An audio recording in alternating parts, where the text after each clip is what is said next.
and then everybody sort of has their part.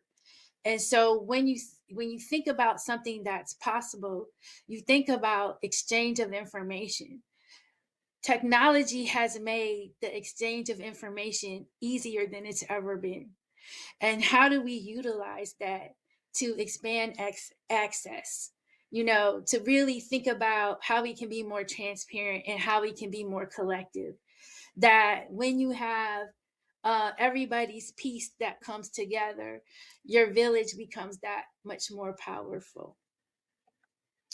So I'm going to skip a little bit to when we talk about the village. The second part of my presentation is set to be a little bit more interactive.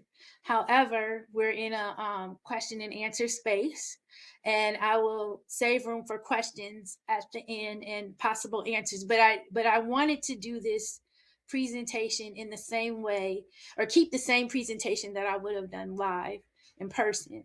And the reason why is because some of the questions or some of the examples and tools that I'll be talking about are really set up for thinking about your own village. And can I use some of these core pillars, digital sovereignty, as a means for self determination, network as a lifeline, as a means for building peer power, using community organizations as innovation hubs to solve problems for your communities, engineering the next generation of infrastructure. So these are sort of pillars that you can sort of touch off to think about, when I think about my own community, what are some things that I could be doing? So I'm going to talk a little bit about each one, and then I'm going to share some of the questions that you may ask if you're thinking about your own village, and who needs to be part of it. So the first one, digital sovereignty as self-determination. Um, this includes thinking about things like support for youth in creating digital portfolios.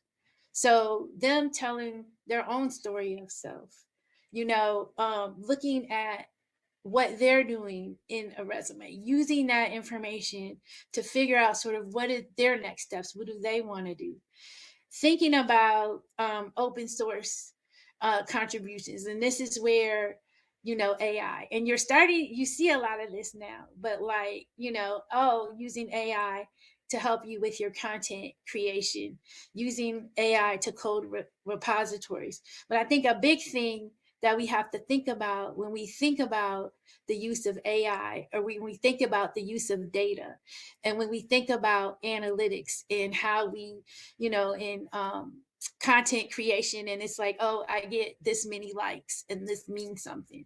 It's also thinking about what is the content that I'm putting out there.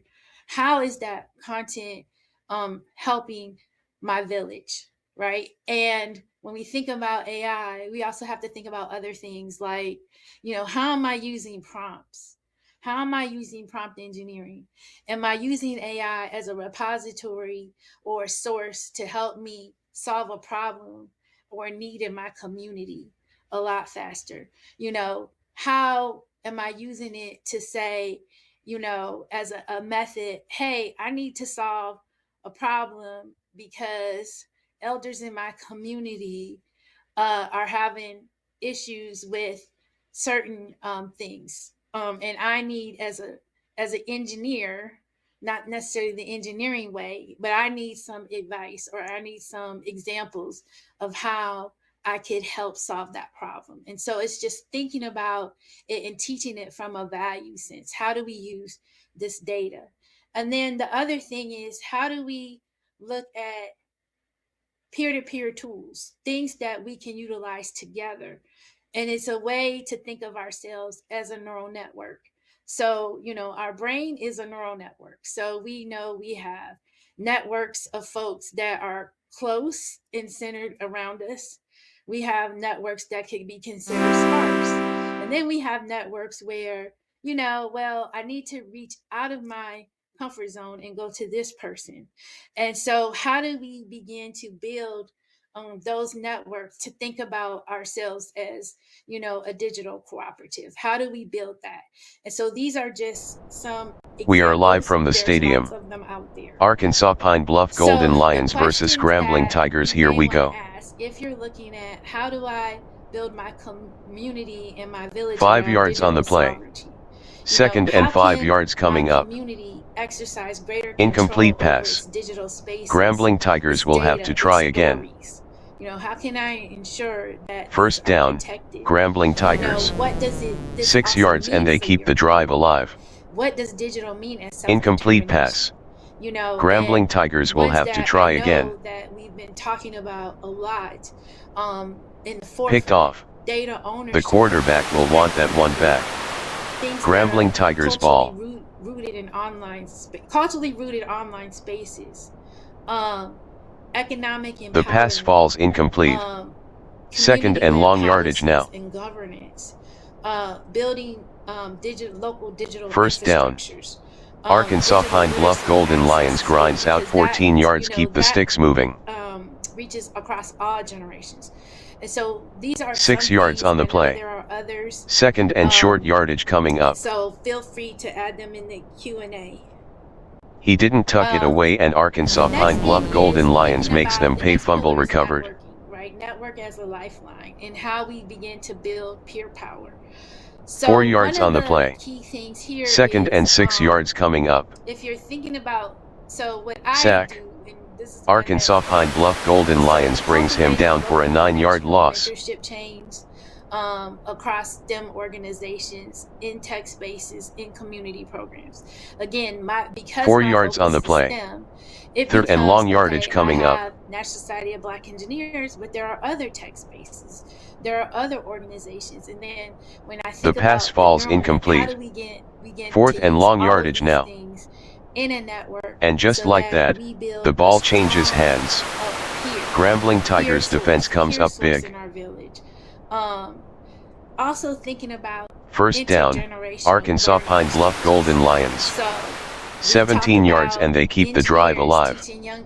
They move the chains. 13 yards on that play for Arkansas Pine Bluff Golden Lions. Youth teaching elders. Elders teaching young people. Short gain of 8. Sort of a circular. Arkansas Pine Bluff Golden Lions keeps grinding. Putting ourselves in a community space where there's more intergenerational he could go learning.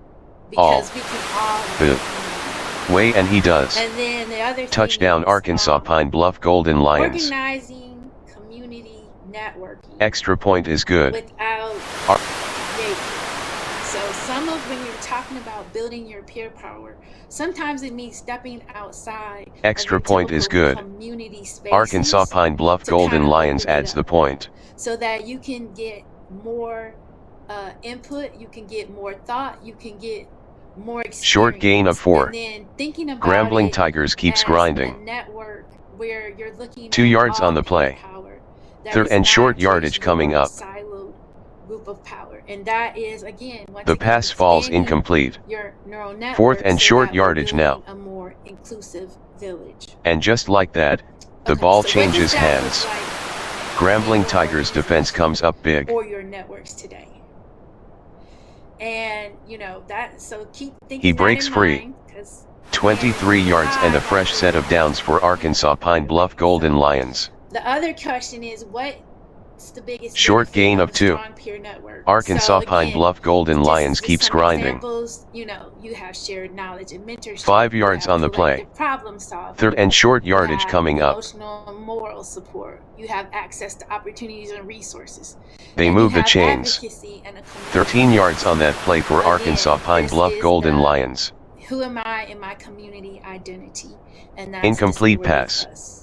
Arkansas Pine Bluff Golden Lions will have to try again. Is how do we use first down, Arkansas Pine Bluff Golden Lions. 13 yards and they keep the drive alive. So, he could go all the way, and he does. Touchdown Arkansas Pine Bluff Golden Lions. Through the uprights, extra point good for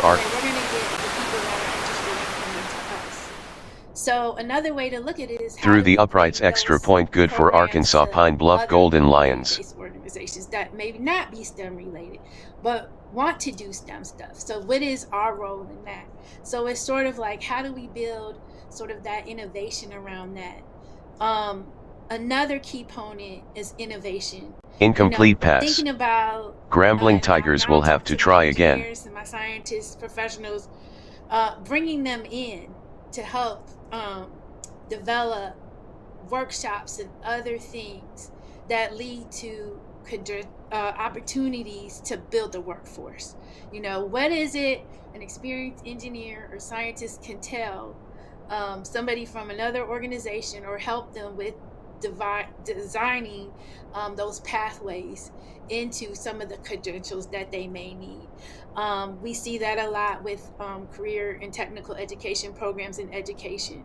We're looking at how we bring more engineers to the engineering advisory boards to help the career and technical education programs in schools. The other key is providing community-based organizations with tools, data management tools, strategies, other things like that, as a way to help move the community organizations into innovation spaces, and it helps us all with our goals. So the questions I have here is, how is your organization currently creating or piloting new approaches to serve your community's needs? What areas of innovation would most strengthen your organization's impact over the next 3 to 5 years? And what resources, partnerships, or support would most help your organization turn ideas into action? So the last one I'll touch on, the last pier, is engineering the next generation's infrastructure. So this is where we think about shifting from pipeline and building ecosystems. So this is where you look at a combination of skills, mentorship, identity, and access, and they're all cultivated into one. So you're sort of building an ecosystem that leads to that. You're focused on thinking about what are project based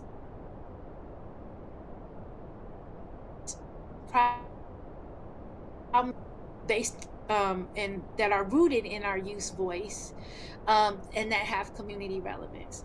A lot of times we hear, well, I don't really use STEM, but you do use STEM, and you use it in solving